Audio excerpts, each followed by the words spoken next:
बिहार की आबादी 20 लाख बढ़ गई और गुजरात की आबादी 10 लाख बढ़ी है। 51 के इलेक्शन के बाद जब 57 का इलेक्शन हुआ तो 51 के सेंसस के बेस पे देखा गया कि आबादी बढ़ गई है, तो 5 सीटें बढ़ गई, लगभग 494 के आसपास हो गई। कुछ राज्यों को लगने लगा कि ये तो हमारे से बड़ा गलत हो रहा है, क्योंकि दक्षिण में उस समय पॉपुलेशन थोड़ी स्लो बढ़ रही थी, नॉर्थ में बहुत फास्ट बढ़ रही थी। इधर 1967 के आसपास कांग्रेस कमजोर हुई। सेंट्रल जो गवर्नमेंट थी, पहली बार उसको अन्य पार्टियों के सहयोग की जरूरत पड़ी। तब डीएमके ने सहयोग किया उसको, इंदिरा गांधी जब पीएम बनी थी। 71 में इंदिरा गांधी बहुत बड़े बहुमत से इलेक्शन जीती। सेंसस हुआ, क्योंकि संविधान में लिखा था कि हर 10 साल के सेंसस के बाद डिलिमिटेशन होना ही है, तो डिलिमिटेशन भी हुआ 1973 में। सर, मेरा भी एक सवाल है, लेकिन आप हालांकि उसका जवाब दे चुके हैं, लेकिन फिर भी मैं जानना चाहूँगी कि जब 2023 में ऑपोजिशन ने पूरा समर्थन किया था, तो अब ऐसा क्या हो पड़ा कि ऑपोजिशन मतलब एकजुट होकर पूरा सरकार के खिलाफ मोर्चा खोल के बैठ गई? थोड़ा सा बैकग्राउंड में जाना पड़ेगा। एक शब्द है परिसीमन या डिलिमिटेशन। इसका बेसिक मतलब ये होता है, हमारे संविधान में आर्टिकल 82 और 170 में इसका विस्तार में जिक्र है, थोड़ा बहुत 81 से लिंक होता है। इसका मतलब यह है कि देखिए, लोकतंत्र का थोड़ा सा लंबा उत्तर देना पड़ेगा ताकि आपके सवाल तक पहुंच सकूं, वरना समझना मुश्किल होगा। संविधान जब शुरू हुआ उस समय देश की आबादी बहुत कम थी, लगभग आप मान लीजिए कि 30-40 करोड़ के आसपास रही होगी मेरे ख्याल से। मोटा मोटा तय हुआ कि 10 लाख की आबादी पर लोकसभा की एक सीट होनी चाहिए। तो उस समय लगभग 491 सीटें मेरे ख्याल से, पहले हमारे जो 490 के आसपास सीट, जो कम या ज्यादा रही होंगी, जो पहला चुनाव 1951 में हुआ उतनी सीटें थी लगभग। कहीं कहीं जनसंख्या कम थी तब भी सीट दी गई, ताकि उनको ये ना लगे कि हमारा प्रतिनिधित्व नहीं है, रिप्रेजेंटेशन नहीं है। एक सिस्टम बनाया गया कि हर 10 साल में जनगणना होगी, सेंसस होगा। सेंसस के बाद एक कमीशन बनाएंगे, डिलिमिटेशन कमीशन, जिसका काम यह देखना है कि क्या लोकसभा और विधानसभाओं की सीटें बढ़ाने की जरूरत है। उसके 2 पर्पसेस थे। जैसे मान लीजिए कि बिहार की आबादी 20 लाख बढ़ गई और गुजरात की आबादी 10 लाख बढ़ी है, तो गुजरात में 1 सीट और बढ़ जाएगी, बिहार में 2 और बढ़ जाएंगी। यानी हर राज्य में बराबर आबादी को 1-1 लोकसभा सीट मिलनी चाहिए, ताकि हर नागरिक का बराबर महत्व रहे। दूसरा, मान लीजिए कि बिहार में जनसंख्या तो बड़ी 20 लाख, तो 2 सीट एक्स्ट्रा मिल गई, वो तो एक अलग बात है। लेकिन अलग अलग लोकसभा सीटों में कहीं आबादी ज्यादा बढ़ गई, कहीं कम बढ़ी, तो एक ही राज्य की विभिन्न सीटों के बीच में थोड़ा सा रेखाएं अलग खींचनी पड़ेंगी, ताकि लगभग बराबर लोग हर सीट पर हों। 10 लाख यहाँ है तो 10 लाख यहाँ भी है। आप कौन से राज्य से हैं? सर, उत्तराखंड। उत्तराखंड से है ना। तो टिहरी में अगर 10 लाख की आबादी है तो पौड़ी गढ़वाल में भी 10 लाख की आबादी होनी चाहिए, ये भी करना पड़ेगा, है ना। तो इन दोनों प्रिंसिपल्स को आर्टिकल 81 में लिखा गया है। अब संविधान लागू होने के बाद हुआ क्या?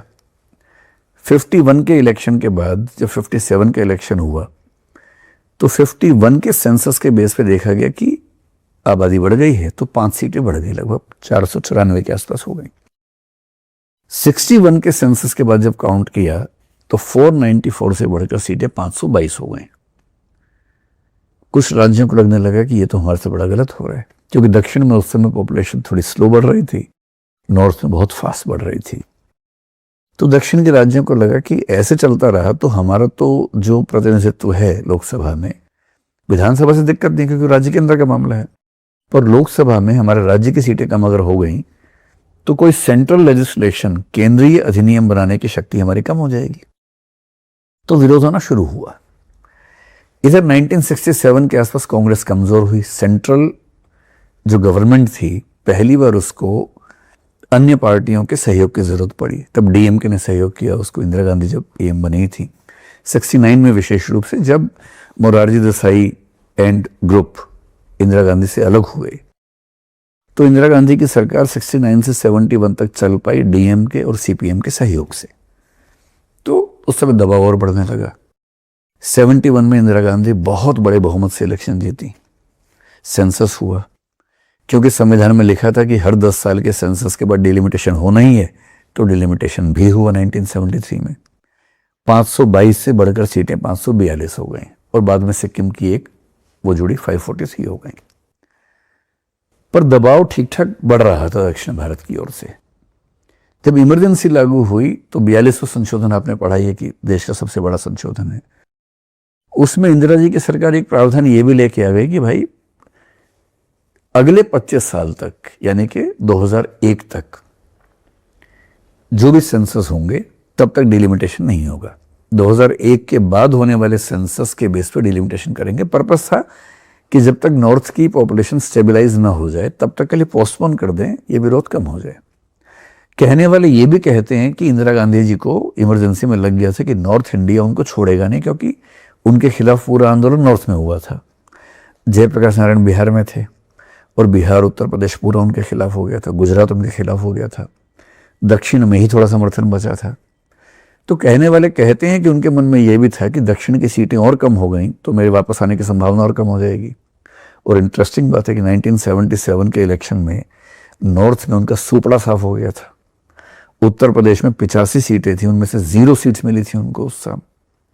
पर दक्षिण भारत में उनकी सीटें फिर भी बनी रही थी क्योंकि दक्षिण की पार्टी से उनका संबंध ठीक था। अब इसके पीछे की पॉलिटिक्स क्या थी मुझे नहीं पता, लेकिन जो बताया गया कारण वो था कि जनसंख्या का स्थिरीकरण या stabilisation of population in north has to take place yet. 2001 आ गया, अटल बिहारी वाजपेयी की सरकार थी, उस समय एनडीए की सरकार थी।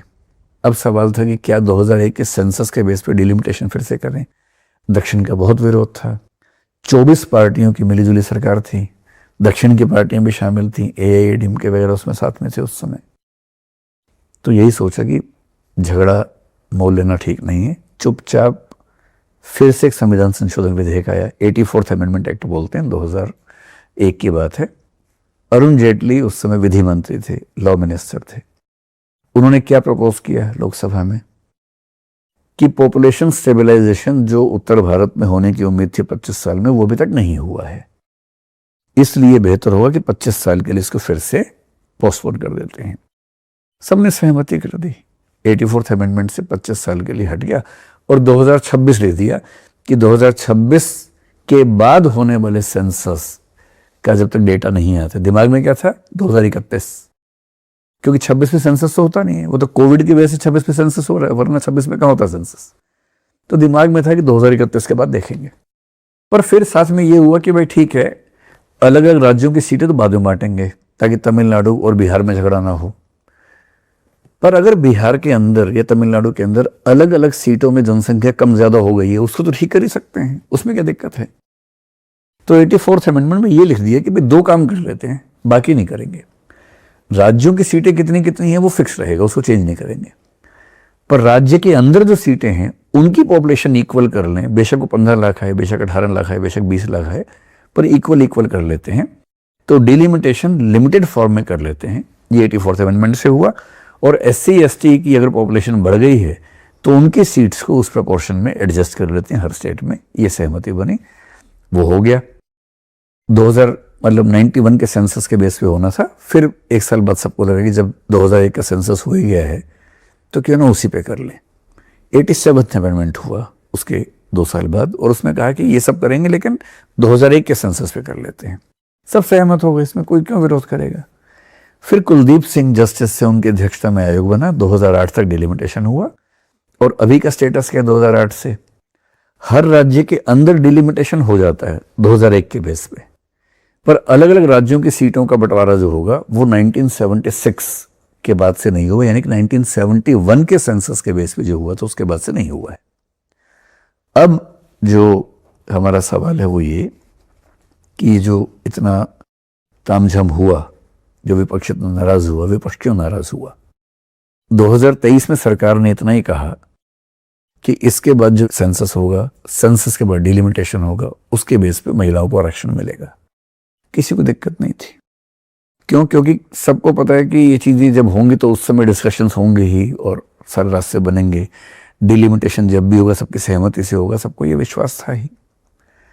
और सबके मन में क्या था कि 26-27 का सेंसस जो होगा उसके बेस पे अगर होगा भी डिलिमिटेशन तो 29 में नहीं, शायद उसके बाद के इलेक्शंस में होगा, या 29 में होगा तो उस समय डिलिमिटेशन कमीशन के गठन के समय हम बात करेंगे। अब सरकार ने अचानक क्या कहा कि हम डिलिमिटेशन करेंगे, और डिलिमिटेशन करेंगे 2011 के सेंसस के बेस पे करेंगे। यहां तक भी ठीक था, यहां तक भी किसी को दिक्कत नहीं है, कह भले रहे हो, दिक्कत यहां तक है नहीं। पॉइंट ये है कि डिलिमिटेशन किस बेस पे होगा, जनसंख्या के आधार पे होगा या किसी और आधार पे भी होगा। अगर सिर्फ जनसंख्या के आधार पे हुआ तो दक्षिण भारत की सीटें लोकसभा में जो अभी 24% हैं वो लगभग 19 से 20% के बीच में आ जाएंगी। तो सरकार ने संसद में, लोकसभा में, मोदी जी ने भी और अमित शाह जी ने भी खुल के ये कहा कि नहीं, हम ये नहीं कह रहे, हम तो कह रहे कि हर राज्य की सीट 50% बढ़ा देते हैं। जहाँ 28 हैं अब 42 कर लेते हैं, है ना। जैसे तमिलनाडु की 39 हैं, अब 39 राउंड फिगर में तो 50% बढ़ नहीं सकती हैं, तो 58.5 आती है तो 59 कर लेते हैं। केरल में 20 हैं, राउंड फिगर में 30 कर लेते हैं। 28 शायद आंध्र प्रदेश में है तो 42 कर लेते हैं।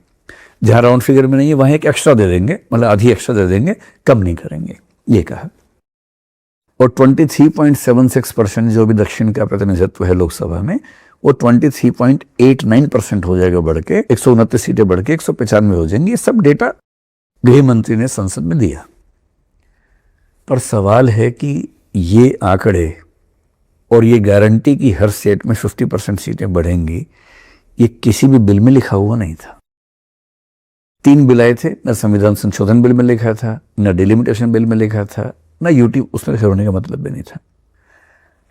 केवल मौखिक आश्वासन था कि हम कह रहे हैं तो हमारी बात मान लो, और विपक्ष कहता कि हम आपकी बात नहीं मानेंगे।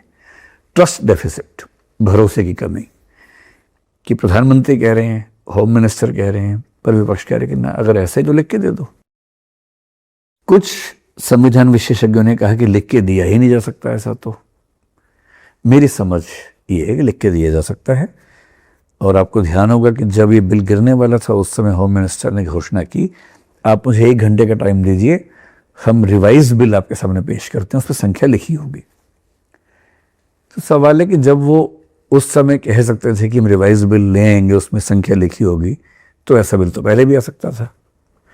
मेरे ख्याल से ट्रस्ट डेफिसिट की वजह से दिक्कत हुई। और अगर बिल में शुरू से संख्याएं लिखी होती, ये एक वाक्य लिखा होता सिर्फ कि this delimitation will not take place only on the base of population, it will be on the basis of a simple formula, 50% seats will be added to every state. हर राज्य में 50% सीटें बढ़ा दी जाएंगी, और जो सीटें बढ़ी वो सारी सीटें बढ़ के कितनी हो जाएंगी, 273 हो जाएंगी। उतनी ही सीटों पर महिला आरक्षण हो जाएगा, कोई दिक्कत ही नहीं। तो मेरी स्पष्ट मान्यता है कि विपक्ष के विरोध का 90% से ज्यादा वजह सिर्फ ये है कि जो आश्वासन मौखिक दिया गया वो कहीं लिखा नहीं हुआ था, और मौखिक बात पर संविधान का संशोधन कर देना, ये मेरे ख्याल से विपक्ष के लिए भी बहुत आसान बात नहीं थी। मैं भी होता उनकी जगह शायद सहमत ना होता, क्योंकि बिना लिखित बात के तो कैसे आप इतनी बड़ी बात मान लेंगे। और बाई चांस बाद में कोई परिवर्तन हो गया तो ये नेता अपने राज्य में क्या मुंह दिखाएंगे जनता को, उनके भी तो एक क्राइसिस था ना उनके सामने भी। तो आपकी बहुत लंबा उत्तर मैंने दिया, लेकिन एक वाक्य में कहूँ तो उसका सार ये है, ट्रस्ट डेफिसिट सरकार और विपक्ष के बीच में। अगर संवाद ठीक से होता, पहले बैठक हो जाती 1-2 बार, सर्वदलीय बैठक बुला के बात समझा दी गई होती, विपक्ष कहता कि लिखित रूप में लाओ, और लिखित रूप में ले आते उस बात को, तो कोई दिक्कत नहीं थी। जितने बहुमत से पहले पारित हुआ था, मेरे ख्याल से उतने ही बहुमत से इस बार भी संविधान संशोधन आराम से होता, कोई दिक्कत ना होती। नॉर्मली हम कुछ सामान भी खरीदते हैं ना, तो कोई वारंटी की बात करता है तो हम कार्ड तो मांगते ही हैं, तो वो मुझे ध्यान आ गया। बस वही मामला है कि सरकार ने कहा कि गारंटी हमारी बात में मान लो, विपक्ष ने कहा कि लिख के दो गारंटी, यही अंतर है सारा। सर, एक इसी से बात ये भी आई कि जैसे कि कहा गया ना कि सीटें इतनी बढ़ा देंगे, तो क्या ये बात सरकार तय करती है या फिर परिसीमन आयोग तय करता है कितनी सीट होनी चाहिए? ये समझ में नहीं आया। परिसीमन आयोग तो तय करता है अगर पॉपुलेशन के बेस पे करना है। सेंसस का डेटा आ गया, वो उनको दे दिया, सेंसस के बेस पे कहाँ कहाँ कितनी कितनी सीटें बढ़नी हैं उसके बेस पे वो हो जाएगा।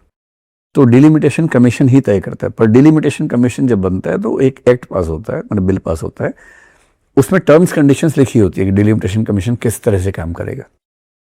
इस मामले में सरकार को संविधान संशोधन में इस बात का जिक्र कर देना चाहिए था कि जब तक 2051 के बाद का पहला सेंसस ना हो जाए, मतलब मैं एग्जांपल दे रहा हूं, क्योंकि 26 के बाद फिर 25 साल बढ़ाएंगे तो 51 आ जाएगा, कि जब तक 2051 के बाद का पहला सेंसस ना हो, उस पर बेस्ड डिलिमिटेशन ना हो, तब तक 1971 के आधार पर हुए डिलिमिटेशन में प्रत्येक राज्य की सीटों को 50% बढ़ाया जाएगा, ऐसा लिख सकते थे। और डिलिमिटेशन कमीशन को भी ये कहा जा सकता था कि जो पॉइंट 1 है कि पॉपुलेशन के हिसाब से आपको हर राज्य की सीटें तय करनी है, वो आपको नहीं करना है। राज्य की सीटें जो भी हैं उसी को 50% बढ़ा देना है, लेकिन जो इंटरनल सीटें हैं वो आपको बतानी है कि महिला सीट कौन सी होगी, एससी सीट कौन सी होगी, एसटी कौन सी होगी, और कितने कितने एरिया में कौन सी सीट होगी, ये आपको बताना है।